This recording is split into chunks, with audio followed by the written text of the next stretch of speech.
بسم اللہ الرحمن الرحیم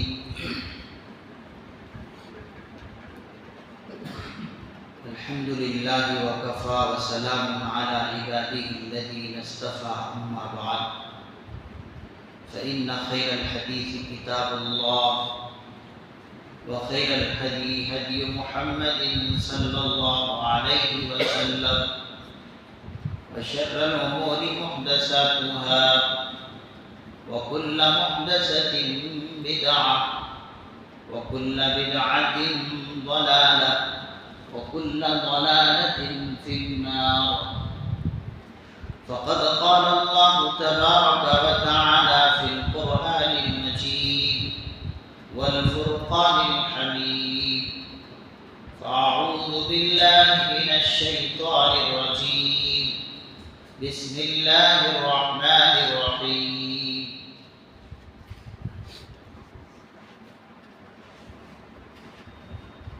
سورة الناس مدنية وهي 6 آيات. بسم الله الرحمن الرحيم. قل أعوذ برب الناس ملك الناس إله الناس من شر الوسواس الخناس الذي يوسوس في صدور الناس من الجنة والناس. اللهم آنس وحشتي في قبري. اللهم ارحمني بالقرآن العظيم واجعله لي إماما ونورا وهدى ورحمة. اللهم ذكرني منه ما نسيت وعلمني منه ما جهلت وارزقني تلاوته آناء الليل وآناء النهار واجعله لي حجة يا رب العالمين. آمين.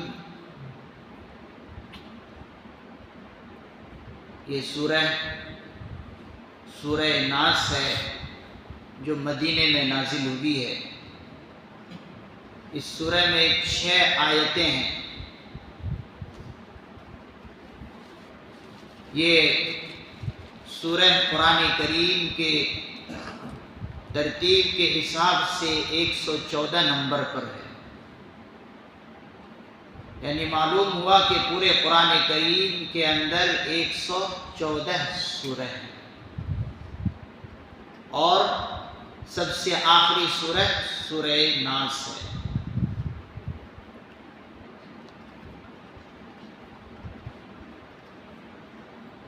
قل اعوذ برب الناس ملک الناس الہ الناس. قل، اے پیغمبر صلی اللہ علیہ وسلم آپ کہیے کہ میں سب لوگوں کے رب کی پناہ مانگتا ہوں. ملک الناس، سب لوگوں کے بادشاہ کی پناہ مانگتا ہوں یا پناہ لیتا ہوں. الہ الناس، سب لوگوں کے معبود کی پناہ لیتا ہوں. من شر الوسواس الخناس، کس چیز سے پناہ مانگنا ہے؟ اس وسوسہ ڈالنے والے کی شر سے. من شر الوسواس، اس وسوسہ ڈالنے والے کی شر سے پناہ مانگنا ہے. الخناس، جو پیچھے ہٹ جانے والے. الذی یوسوس فی صدور الناس، جو لوگوں کے دلوں میں وسوسہ ڈالتا ہے. الذی یوسوس فی صدور الناس، جو لوگوں کے دلوں میں وسوسہ ڈالتا ہے. من الجنۃ والناس، خواہ وہ جن میں سے ہو یا انسان میں سے ہو یا آدمی میں سے ہو. کل جیسے کہ بتایا گیا کہ یہ دونوں سورہ، سورہ فلق اور سورہ ناس، اس موقع پر اتری ہے ایک ساتھ جب اللہ کے پیغمبر صلی اللہ علیہ وسلم پر کچھ یہودیوں نے دشمنی کی وجہ سے جادو کر دیا۔ جب یہودیوں نے اللہ کے نبی صلی اللہ علیہ وسلم پر دشمنی کی وجہ سے جادو کر دیا تھا، اور اس جادو سے نکلنے کے لیے اللہ رب العزت نے طریقہ بتایا اپنے پیغمبر کو کہ اس طریقے سے آپ اس جادو کے اثر کو دور کیجیے، اور وہ پورا طریقہ ان دونوں سورتوں کے اندر بتایا گیا، اور کس طرح سے دور کرنا ہے وہ بھی طریقہ میں نے بتایا۔ اللہ کے پیغمبر صلی اللہ علیہ وسلم کو بتلایا گیا حضرت جبریل علیہ السلام کے ذریعے۔ حضرت جبریل علیہ السلام نے جیسا کہ کہا کہ اللہ کے پیغمبر صلی اللہ علیہ وسلم آپ پر جادو کر دیا گیا ہے، اور آپ کو بتایا بھی گیا کہ جادو کس نے کیا۔ جیسے کہ میں نے بتایا کہ یہودی میں سے ایک شخص ہے لبید بن اعصم، ایک شخص ہے یہودیوں میں سے، اس نے اپنی بیٹیوں کے ذریعے سے جادو کرایا تھا۔ یعنی یہ باپ نے اپنی بیٹیوں کو کہا کہ اس پیغمبر پر جادو کر دو، تو ان کی دونوں بیٹیوں نے اللہ کے پیغمبر صلی اللہ علیہ وسلم سے دشمنی اور بغض کی وجہ سے جادو کیا تھا۔ جادو کیسے کیا گیا؟ جادو کرنے کے بعد وہ چیزیں جس سے جادو کیا گیا وہ کہاں پر لے جا کر ڈالا گیا، وہ جیسے کہ کل تفسیر آئی، کنویں کے اندر لے جا کر ڈالا گیا، اور وہ بھی کھجور کے خلاف میں رکھ کر کنویں میں ڈالا گیا، پھر اس کے بعد ایک پتھر میں لے جا کر چھپا دیا گیا۔ وہاں سے بتایا کہ وہاں سے آپ وہ چیز اٹھائیں، اور اٹھا کر جو ہے آپ اپنے جادو کے اثر کو اس طرح دور کریں۔ اللہ کے پیغمبر صلی اللہ علیہ وسلم کو بتایا گیا کہ یہ دونوں سورتوں کی تلاوت کر لیں، سورہ فلق اور سورہ ناس۔ ان دونوں سورتوں کے اندر 11 آیتیں ہیں۔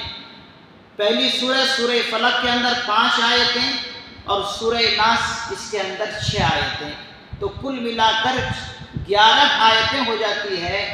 اور اس کنگے میں جو کنگے کے دندانے تھے، اس میں جو سوئیاں باندھی گئی تھی وہ 11 سوئیاں باندھی گئی تھی، دھاگے میں لپیٹ کر وہ سوئیاں ان دندانوں میں لگائے گئے، اور وہ سوئیاں جو تھی حضرات مفسرین نظام نے فرمایا کہ وہ 11 سوئیاں تھیں۔ اسی لیے اللہ رب العزت نے فرمایا کہ میں 11 آیتیں آپ کو دیتا ہوں اور طریقہ بتاتا ہوں کہ وہ جادو کا اثر آپ کیسے دور کریں گے۔ بتایا گیا کہ ہر آیت کی آپ تلاوت کریں، اور تلاوت کر کے دم کریں، اور دم کر کے ان 11 گرہوں میں پھونک ماریں۔ ان 11 گرہوں میں اللہ کے پیغمبر صلی اللہ علیہ وسلم یہ 11 آیتیں پڑھتے تھے اور پھونک مارتے تھے، جس کی وجہ سے وہ 11 کے 11 گرہیں کھل جاتی تھی۔ 11 آیتوں کی آپ نے تلاوت کی اور ان پر دم کیا، ساری کی ساری 11 گرہیں کھل گئی۔ اللہ کے پیغمبر صلی اللہ علیہ وسلم نے بعد میں بتایا، مجھے ایسا محسوس ہوا کہ میرے اوپر سے ایک بوجھ اتر گیا، یعنی میں اپنے اندر ہلکا پن محسوس کرنے لگا۔ تو اس طرح سے خطرناک جادو لبید بن اعصم کی بیٹیوں نے کیا تھا، اور اللہ نے طریقہ بتایا کہ جادو کے اثر کو کس طرح دور کیا جا سکتا۔ اسی لیے حضرات علماء کرام نے، حضرات مفسرین نظام نے فرمایا، جادو اور ٹونے کو ختم کرنے کے لیے یہ دونوں صورتیں بہت بہترین عمل ہیں۔ سورہ فلق اور سورہ ناس، ان دونوں صورتوں کے ذریعے سے جادو کو ختم کیا جا سکتا ہے، چاہے کتنی خطرناک جادو کیوں نہ کیا۔ بہترین عمل ہے یہ دونوں صورتیں۔ تو اس موقع پر ایک ساتھ یہ دونوں صورتیں اتری ہیں اور طریقہ بتایا گیا کہ کس طرح سے جادو کے اثر کو ختم کیا جاتا ہے۔ کوئی یہ سوچ سکتا ہے کہ اللہ کے پیغمبر صلی اللہ علیہ وسلم پر بھی جادو کا اثر ہو سکتا ہے؟ حضرات مفسرین نظام نے فرمایا ہاں ہو سکتا ہے، اس لیے کہ وہ کوئی انسان سے الگ کوئی مخلوق حضور کی ذات نہیں ہے۔ اللہ کے پیغمبر صلی اللہ علیہ وسلم انسان ہی تو تھے، بشر ہی تو تھے، اسی لیے اللہ کے پیغمبر صلی اللہ علیہ وسلم پر جادو کا اثر ہو گیا۔ اگر انسان کے علاوہ کوئی اور ذات ہوتی تو اثر نہیں ہو سکتا تھا، لیکن انسان تھے حضور، اس لیے اثر ہو گیا۔ اور یہ اثر ہو جانا جادو کا یہ کوئی رسول اور نبی ہونے کے مخالف نہیں ہے کہ رسول اور نبی کوئی ہو تو اس پر جادو کا اثر نہ ہو، کوئی مخالف بات نہیں ہے، ہوتا ہے۔ تو حضور پر یہودیوں نے دشمنی کی وجہ سے جادو کیا تھا، اور آپ جانتے ہیں کہ حضور کے بے شمار دشمن تھے، بغض عداوت رکھنے والے بے شمار تھے، اور وہ سب کے سب جانتے تھے کہ اگر قتال اور جنگ کے ذریعے سے ہم ان پر غالب ہونا چاہیں تو ہم غالب نہیں ہو سکتے۔ لوگ سمجھ جاتے تھے اور سمجھ رکھتے تھے کہ ہم اگر اس پیغمبر سے جنگ کریں، جدال کریں، قتل و غارت گری کریں اور ہم ان سے فتح یاب ہو جائیں، ہم فاتح بن جائیں، یہ ہو نہیں سکتا، اس لیے کہ ان پر اللہ کی نصرت اور مدد ہوتی ہے۔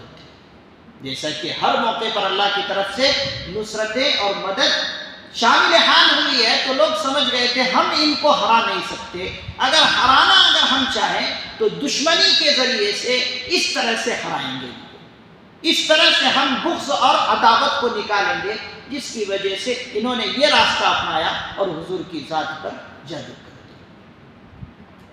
تو اللہ نے اپنے پیغمبر کو اس جادو کو ختم کرنے کا یہ طریقہ بتایا کہ یہ طریقہ، تو اس وقت یہ دونوں صورتیں اتری ہیں۔ حضرات مفسرین نظام نے فرمایا سورہ فلق کے اندر جو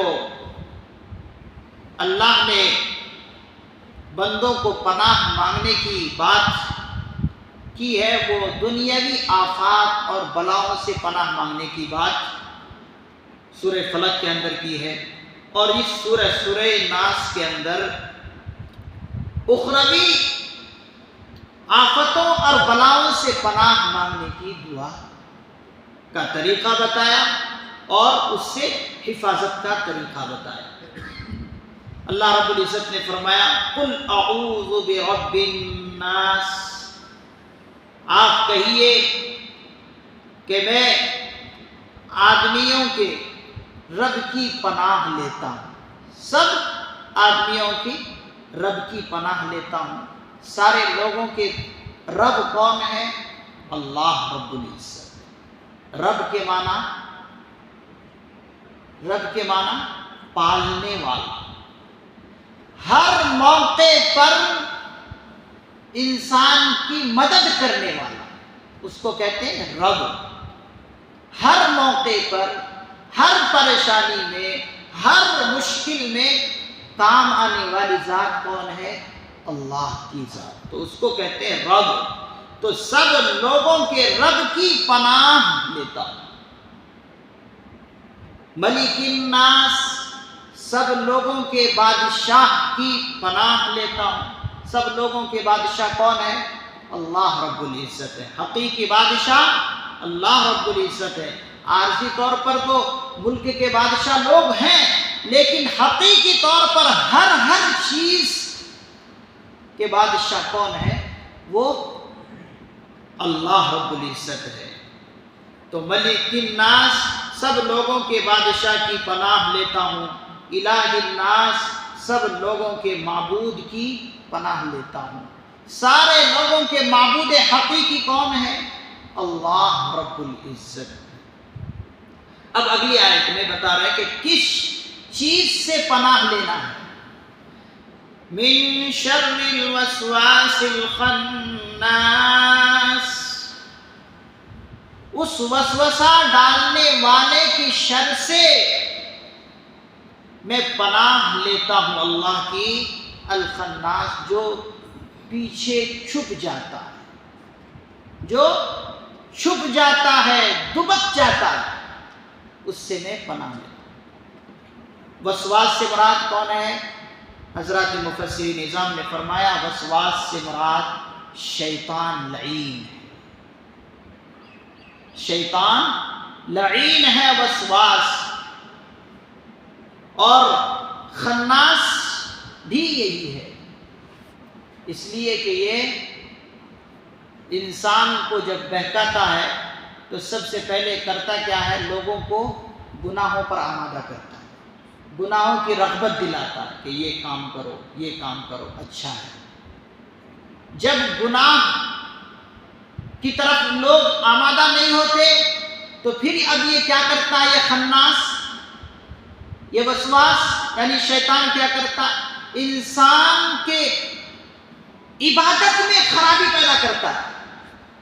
انسان نماز پڑھ رہا ہے یا روزہ رکھتا ہے یا کوئی اچھا عمل کر رہا ہے تو اس اچھے عمل کو، اس عبادت کو خراب کرنے کے لیے، ضائع کرنے کے لیے لگ جاتا ہے۔ پہلی کوشش یہ ہوتی ہے کہ گناہ پر آمادہ کرے، یعنی نماز چھوڑ دیں، دوسری چیزیں جو گناہ کی ہے ان پر مبتلا کرتا ہے۔ اس سے کامیاب نہیں ہوا تو پھر کیا کرتا ہے؟ وہ عبادت کرنے والے کی عبادت کو خراب کر دیتا ہے۔ نماز پڑھ رہا ہے، اب نماز کے اندر کھجانے جیسے عمل کراتا ہے یا ہلنے کے لیے عمل کراتا ہے، طرح طرح کے وسوسے اس کے دل و دماغ میں ڈالتا ہے، جس سے اس کی عبادت خراب ہو جائے، جو اللہ کی اطاعت کر رہا اس اطاعت میں کمی آ جائے۔ یہ کام کرتا ہے شیطان۔ اسی لیے اللہ کے پیغمبر صلی اللہ علیہ وسلم نے ایک موقع پر فرمایا کہ ہر انسان کے ساتھ اس کا ایک قرین یعنی دوست شیطان لگا ہوا ہے۔ ہر انسان کے ساتھ اس کا قرین یعنی ایک ساتھی، دوست لگا ہوا ہے، اور وہ ہے شیطان۔ ہر انسان کے ساتھ ایک شیطان ضرور ہے۔ اسی لیے ہم مستند حدیث میں یہ بات سنے ہوں گے کہ اللہ کے نبی علیہ الصلوۃ والسلام نے فرمایا کہ جب بچہ پیدا ہوتا ہے تو پیدا ہوتے ہی شیطان جو ہے بچے کو دبانے کی کوشش کرتا ہے، اپنا وسوسہ ڈالتا ہے، اسی لیے چیخ و پکار بچہ کرنے لگتا ہے، رونے لگتا ہے۔ وہ جو روتا ہے وہ بچہ، وہ شیطان جو ہے اس بچے کو وسوسہ ڈالتا ہے۔ اسی لیے اللہ کے پیغمبر صلی اللہ علیہ وسلم نے فرمایا ہر انسان کے ساتھ ایک شیطان ہے جو انسان کو گناہ پر آمادہ کرتا ہے، وسوسہ ڈالتا ہے۔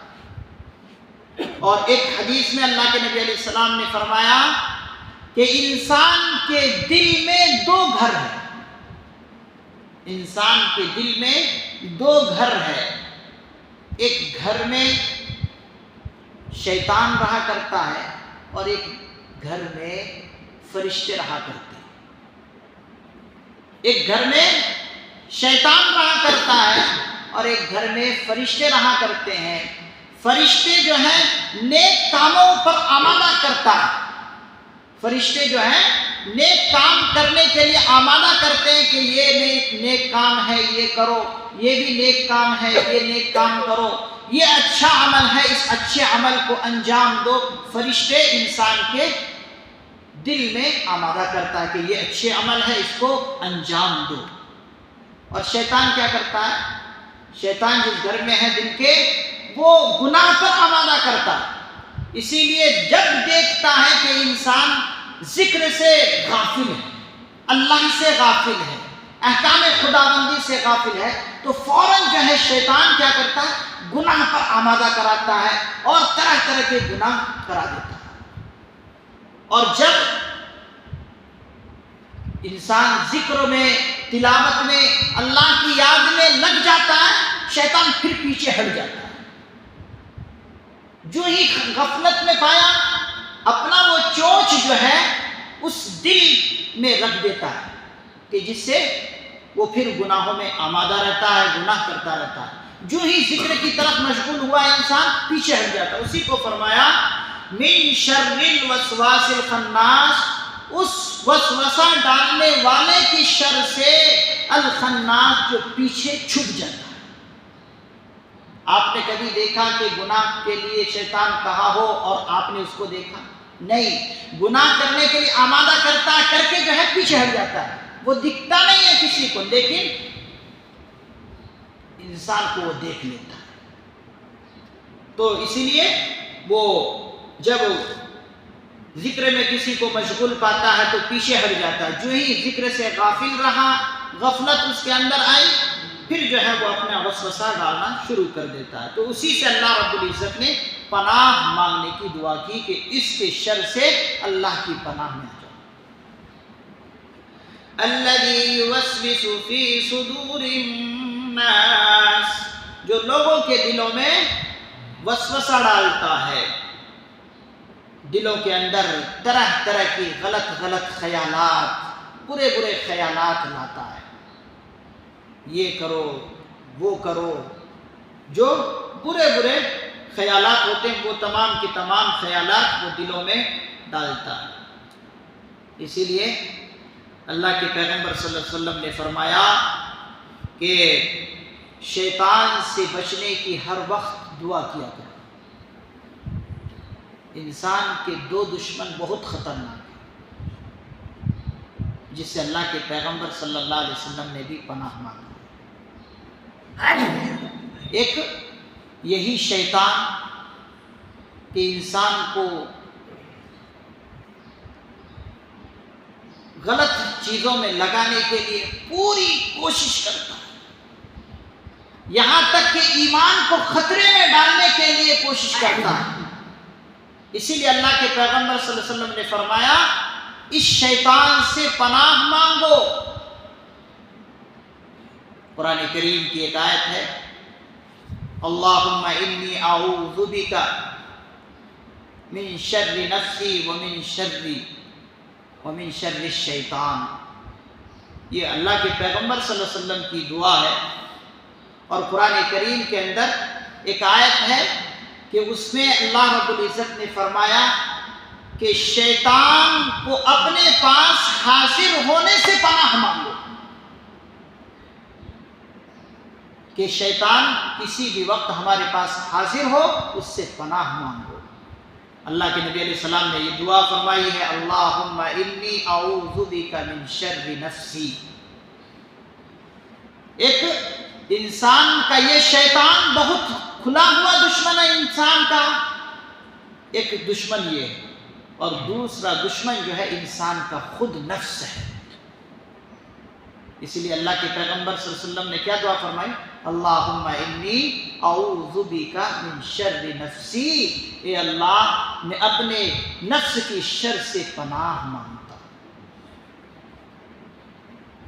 نفس بھی بڑا خطرناک دشمن ہے انسان کا۔ نفس جو ہے طرح طرح کے خواہشات پیدا کر کے طرح طرح کے غلط کام میں لگا دیتا ہے۔ اسی لیے کہا جاتا ہے کہ نفس کا غلام نہ بنو، اگر تم نے نفس کو غلام بنا لیا گویا کہ تمہارا یہ نفس ہی خدا ہو گیا۔ خدا کا مطلب کیا ہوتا ہے؟ خدا جس طرح کہے اس طرف چلنا۔ اب اگر ہم نے نفس کے مطابق چلا تو گویا کہ یہ ہم نے سمجھ لیا کہ نفس ہی ہمارا خدا، نفس جس طرح ہمیں کہتا ہم کر رہے ہیں۔ اسی لیے بتایا کہ نفس کو خدا نہ بناؤ۔ تو یہ دو دشمن ہیں، ایک انسان کا خود اپنا نفس اور دوسرا شیطان۔ اسی لیے اللہ کے پیغمبر صلی اللہ علیہ وسلم سے ایک مرتبہ حضرات صحابہ کرام رضی اللہ عنہم نے پوچھا کہ اللہ کے رسول صلی اللہ علیہ وسلم آپ نے فرمایا کہ ہر انسان کے ساتھ شیطان ہے، تو کیا آپ کے ساتھ بھی شیطان ہے؟ کیا آپ کے پیچھے بھی شیطان لگا ہوا ہے؟ تو اللہ کے پیغمبر صلی اللہ علیہ وسلم نے فرمایا ہاں میرے ساتھ بھی شیطان لگا ہوا ہے۔ لیکن اس معاملے میں اللہ رب العزت نے میری مدد فرمائی، اس طرح مدد فرمائی کہ اللہ نے میری اس طرح مدد فرمائی کہ شیطان مجھے اگر کچھ کہتا ہے تو وہ خیر کے علاوہ کچھ نہیں کہتا۔ شیطان کے مقابلے میں میری اللہ نے اس طرح مدد کی کہ شیطان بھلائی کے سوا مجھے کچھ کہتا ہی نہیں ہے۔ بعض مرتبہ آپ نے سنا ہوگا کہ میرا شیطان بھی ایمان والا ہو گیا ہے، لیکن اس طرح روایت نہیں ہے۔ روایت اس طرح ہے، اللہ کے پیغمبر صلی اللہ علیہ وسلم نے فرمایا شیطان کے مقابلے میں اللہ نے میری اس طرح مدد کی ہے کہ شیطان بھلائی کے سوا مجھے کچھ غلط کام پر آمادہ کرتا ہی نہیں۔ اللہ نے میری شیطان کے مقابلے میں اس طرح مدد فرمائی۔ تو شیطان میرے ساتھ ہی ہے، لیکن اس کو اتنی ہمت نہیں ہے کہ مجھے بھلائی کے سوا کوئی دوسری چیز پر آمادہ کرے۔ اللہ نے یہ میری مدد فرمائی۔ تو شیطان سے بچنے کی ہمیشہ اللہ سے دعا کرنی چاہیے۔ اور فرمایا من الجنۃ والناس، اس میں بتایا کہ خواہ وہ وسوسہ ڈالنے والا جن ہو یا انسان۔ معلوم ہوا کہ شیطان جن میں سے ہے، اور جس طریقے سے شیطانی جنات ہیں اسی طریقے سے انسانی شکل میں بھی انسان شیطان ہے۔ اسی لیے تو بتایا کہ خواہ وہ وسوسہ ڈالنے والا جن میں سے ہو، یعنی شیطان جو ہے جن میں سے ہے، یا پھر وہ انسانی شکل میں شیطان ہو، وہ بھی وسوسہ ڈالتا ہے۔ دونوں خطرناک ہے۔ اگر شیطان انسان کے دل میں وسوسہ ڈالتا ہے تو بہت خطرناک ہے، اس لیے کہ یہ وسوسہ ڈالتا ہے، غلط کاموں پر آمادہ کرتا ہے، یہ دکھتا نہیں ہے۔ انسان بھی انسانی شکل میں ہوتا ہے، لیکن بہت سے انسان شیطان ہوتے ہیں، وہ بھی وسوسہ ڈالتا ہے۔ وہ اس طرح وسوسہ ڈالتا ہے کہ جب انسانی شکل والا شیطان جو ہے وہ غلط باتیں جب بتاتا ہے تو انسان غلط باتوں پر جو ہے چلنے لگتا ہے، تو وہ انسانی شکل میں شیطان ہوتا ہے۔ اسی لیے دونوں لفظ لے کر آئے، من الجنۃ والناس، خواہ وہ وسوسہ ڈالنے والا جن ہو یا آدمی ہو، یعنی انسان ہو۔ تو جس طریقے سے شیطان جنات میں سے ہے، اسی طریقے سے انسانی شکل میں انسان بھی شیطان بعض مرتبہ ہوتے ہیں، شکل اور روپ الگ لے لیتے ہیں۔ تو ان دونوں چیزوں سے بھی اللہ رب العزت نے اپنے پیغمبر کو حفاظت کا طریقہ بتایا ہے، اور اپنے پیغمبر کے ذریعے سے پوری امت کو یہ تعلیم دی ہے کہ ان دونوں سورتوں کی تلاوت کر کے ہمیشہ اللہ کی پناہ لے لو۔ یہ شیطان بہت خطرناک ہے۔ یہاں پر پناہ لینے کے لیے اللہ کے بارے میں فرمایا کہ اللہ کی پناہ لے لو۔ اگر اللہ کی پناہ میں تم آ گئے تو شیطان بھی تمہارا کچھ نہیں کر سکتا۔ اسی لیے بتایا کہ اللہ کی پناہ مانگو، تمام لوگوں کی رب کی پناہ مانگو، تمام لوگوں کے بادشاہ کی پناہ مانگو، تمام لوگوں کے معبود کی پناہ مانگو۔ جب تم اللہ کی پناہ میں آ جاؤ گے تو پھر شیطان تمہارا کچھ نہیں بگاڑ سکتا۔ جیسے کہ اللہ کے پیغمبر صلی اللہ علیہ وسلم نے اللہ کی پناہ لے لی تو پھر شیطان اللہ کے پیغمبر کا کچھ نہیں کر سکتا۔ تو اسی لیے انسان کو بھی بتایا جا رہا ہے، مسلمان کو بھی خصوص بتایا جا رہا ہے کہ اللہ کی پناہ میں آ جاؤ، شیطان کچھ نہیں کر سکتا۔ اگرچہ اس سورہ کے اندر شیطان کی طاقت بتایا کہ شیطان کے اندر اتنی طاقت ہے کہ انسان کو وسوسے ڈالتا پھر پیچھے ہٹ جاتا، یہ طاقت ہے، لیکن اس طاقت کو ختم کرنے کے لیے اللہ نے طریقہ بتایا کہ تم اللہ کی پناہ میں آ جاؤ، فوراً اللہ کے ذکر میں مشغول ہو جاؤ، اللہ کو یاد کرنے لگو۔ شیطان کے اندر اتنی طاقت نہیں رکھی کہ اللہ کا نام لیا جائے اور وہ تب بھی بہکاتا رہے، وہ پیچھے ہٹ جاتا۔ خود شیطان نے کہا ہے سورہ ابراہیم کے اندر، جو سورہ ابراہیم ہے اس سورہ کے اندر شیطان نے خود یہ اعتراف کیا ہے کہ میں تم پر کچھ جو ہے طاقت نہیں رکھتا. فلا تلومونی ولوموا انفسکم، تم مجھ پر ملامت نہ کرو بلکہ تم خود اپنی ذات پر ملامت کرو. فلا تلومونی ولوموا انفسکم، قرآن کریم کی سورہ ابراہیم کے اندر یہ آیت ہے کہ تم مجھ پر کیوں ملامت کر رہے ہو. جیسے کہ کل قیامت کے دن اللہ تعالیٰ پوچھیں گے ان بندوں سے کہ تمہیں کس نے بہکایا، تو بندے کہیں گے مجھے شیطان نے بہکایا. شیطان کو بلائیں گے، اے شیطان تو نے اسے بہکایا. شیطان کہے گا کہ اللہ میں نے اس کو کیا مجبور کیا، میں مجبور تھوڑے کیا تھا، میں تو صرف وسوسہ ہی ڈالتا تھا، مجبور تو میں نے نہیں کیا، تو میرا اس میں کیا قصور. تو وہ کہہ دے گا فلا تلومونی ولوموا انفسکم، انسان مجھے کیوں ملامت کر رہا ہے، مجھے کیوں اللہ کے سامنے یہاں پر کھڑا کرا دیا، تو خود اپنی ذات پر ملامت. تو شیطان نے گویا کہ اعتراف کر دیا کہ میرا قصور نہیں ہے کہ میں نے تمہیں مجبور کیا. کہ آپ کبھی دیکھیں کسی شیطان کو کہ ہاتھ پکڑ کر کہتا کہ یہی گناہ کرو، مجبور کبھی نہیں کرتا شیطان، وسوسہ ضرور ڈالتا. اسی طرح قرآن کریم کی ایک آیت میں اللہ رب العزت نے فرمایا سورہ نساء کے اندر، جو چوتھے پارے میں سورہ نساء ہے، شیطان کی طاقت کے بارے میں بتایا کہ اس کی طاقت زیادہ مضبوط نہیں ہے. ان کید الشیطان کان ضعیفا، کہ شیطان کی جو چالیں ہیں وہ بہت کمزور ہے، زیادہ طاقت نہیں ہے، وہ چالیں اس کی کمزور ہے لیکن انسان سمجھ نہیں پاتا. تو جب اللہ رب العزت خود کمزور اس کی چالوں کو کہہ دیں تو پھر ہم کیسے کہیں گے کہ شیطان ہمیں گناہ پر مجبور کراتا ہے. تو وہ خود اپنے اعتراف کیا کہ میرا کسی پر زور اتنا نہیں چلتا، بس میں بہکاتا ہوں. تو اسی لیے بتایا کہ تم اللہ کی پناہ میں آ جاؤ، تم ہر چیز سے بچ جاؤ. تو اللہ کے پیغمبر صلی اللہ علیہ وسلم نے فرمایا کہ اس سورہ کے ذریعے سے شیطان کے جال سے بچتے رہو. اسی لیے اللہ کے پیغمبر صلی اللہ علیہ وسلم نے یہاں تک فرمایا کہ ہر صبح و شام ان دونوں سورتوں کی تلاوت کر لیا کرو. اور بالخصوص بتایا کہ بستر پر جاؤ تو بستر پر جانے سے پہلے ان دونوں سورتوں کی تلاوت کر لو، اور تلاوت کر کے پورے جسم پر دم کر لو.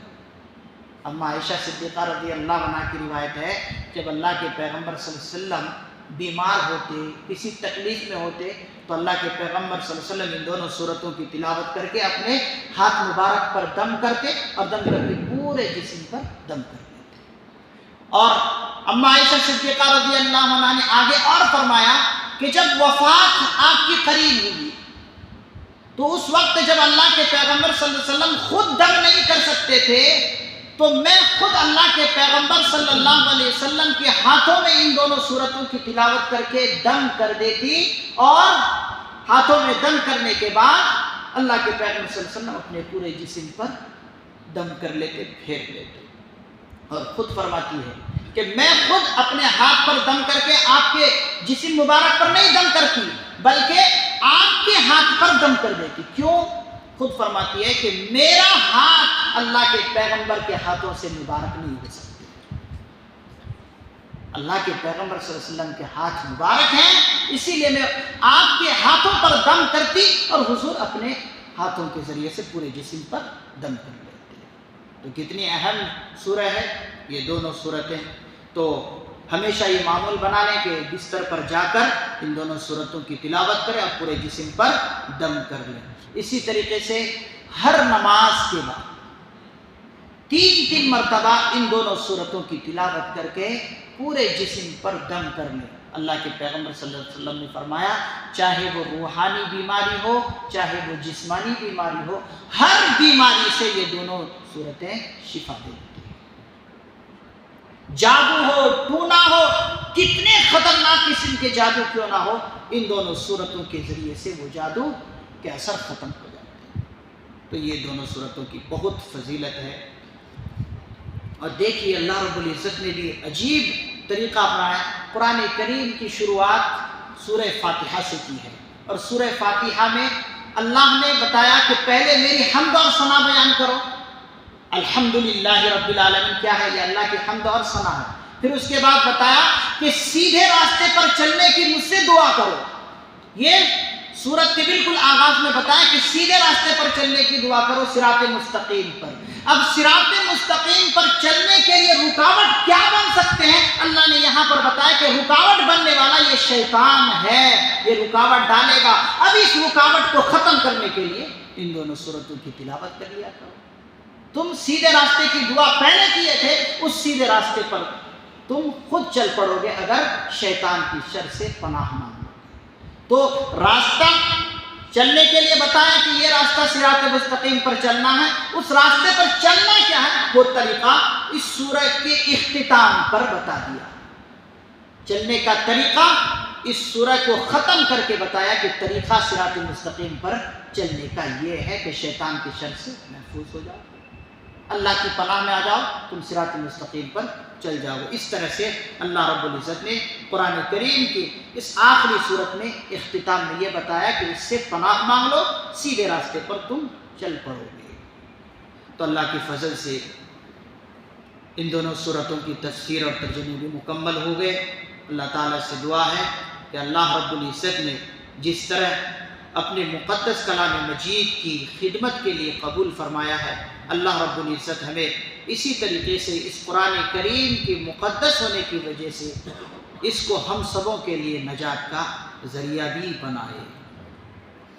اس پر آخری دعا ہے اس قرآن کریم کے ختم ہونے پر، اللہم آلس وحشتی فی قبری، اللہم ارحمنی بالقرآن العظیم واجعلہ لی اماما ونورا وہدی ورحمہ، اللہم ذکرنی منہ ما نسیت وعلمنی منہ ما جہلت وارزقنی تلاوتہ آناء اللیل وآناء النہار واجعلہ لی حجتا یا رب العالمین۔ یہ مختصر سی دعا سورہ قرآن کے ختم ہونے پر ہے، اور لمبی دعا یہ دعائے ختم قرآن۔ تو ہم نے یہ دعا کی تلاوت کر لی ہے، پڑھ لی ہے۔ اللہ تعالیٰ سے دعا ہے اللہ رب العزت ہمارے کہنے کو، ہمارے سننے کو قبول فرمائے۔ مختصر سی اللہم لک الحمد ولک الشکر یا اللہ، اللہم صلی علی سیدنا و شفیعنا و حبیبنا و مولانا محمد وبارک وسلم کما تحب و ترضى عدد ما تحب و ترضى واجعل آخرتنا خيرا من الأولى، اللهم ارزقنا بكل حرف من القرآن حلاوة وبكل جزء من القرآن جزاء، اللهم انفعنا بالقرآن العظيم وارفعنا بالآيات والذكر الحكيم، اللهم اجعل القرآن لنا في الدنيا قرينا وفي القبر مونسا وعلى الصراط نورا وفي الجنة رفيقا ومن النار سترا وحجابا وإلى الخيرات كلها دليلا، فاكتبنا على التمام وارزقنا أداء بالقلب واللسان وحب الخير والسعادة والبشارة من الإيمان۔ یا الہ العالمین، یا اکرم الاکرمین، یا مولا کریم، یا اللہ ہم سبوں کے گناہوں کو معاف فرما، یا اللہ ہم سبوں کے خطاؤں کو، لغزشوں کو معاف فرما، یا اللہ ہماری تمام کی تمام صغیرہ کبیرہ گناہوں کو معاف فرما، یا اللہ تیرے مقدس قرآن کریم کی اللہ تفسیر مکمل ہوئی ہے، یا اللہ سورہ فاتحہ سے لے کر سورہ ناس تک یا اللہ بالترتیب آپ کے مقدس قرآن کریم کی تفسیر ہوئی ہے، یا اللہ یہ آپ کے فضل سے، آپ کے کرم سے، آپ کی توفیق سے ہوا ہے، یا اللہ تفسیر کی تکمیل تک پہنچایا آپ نے ہے، یا الہ العالمین، یا اللہ ہم آپ کے لیے اللہ شکر گزاری کرتے ہیں اس توفیق پر، یا اللہ ہمیں اللہ صحیح طور پر شکر گزاری کی توفیق نصیب فرما، یا اللہ جس طرح سے اللہ اس خدمت کو آپ نے یا اللہ کرنے کا موقع دیا، یا اللہ اس خدمت کو اللہ ہم سبوں کے لیے اللہ نجات کا ذریعہ بنا، یا اللہ ہم سب ناکارے اور یا اللہ کمزور ہیں، سیاہکار ہیں، یا اللہ آپ کے مقدس کلام کی تفسیر کون کر سکتا ہے؟ کسی زبان میں طاقت نہیں ہے، کسی قلم میں طاقت نہیں ہے کہ آپ کی کلام کی صحیح تفسیر کر سکے۔ یا اللہ انسان کوشش کرتا ہے، یا اللہ کوشش کرنے پر یا اللہ آپ کے قرآن کریم کی تفسیر اللہ اپنے یا اللہ صلاحیت کے مطابق کرتا ہے، یا اللہ یقینی طور پر اے اللہ ہم نے آپ کے قرآن کریم کی تفسیر کو صحیح طور پر حق ادا نہیں کر پایا ہے، یا اللہ ہماری اس کوتاہی کو معاف فرما، یا اللہ سننے میں جو غلطی ہوا ہے اللہ اسے معاف فرما، یا اللہ آپ کے ایک ایک لفظ کے اللہ تشریح اور تفسیر کرنے میں جو کوتاہی ہے اللہ اسے معاف فرما، یا اللہ ہماری کاہلی کو معاف فرما، ہماری سستی کو معاف فرما، یا اللہ اس قرآن کریم کو ہمارے لیے اور پوری امت مسلمہ کے لیے اللہ مغفرت کا ذریعہ بنا، یا اللہ جو مانگا ہے اللہ وہ بھی عطا فرما، جو مانگنے سے رہ گئے اللہ مانگ نہیں سکے اللہ وہ بھی عطا فرما۔ اللہم صلی علی سیدنا محمد وعلی آل سیدنا محمد وبارک وسلم، سبحان ربک رب العزت عما یصفون وسلام علی المرسلین والحمد للہ رب العالمین۔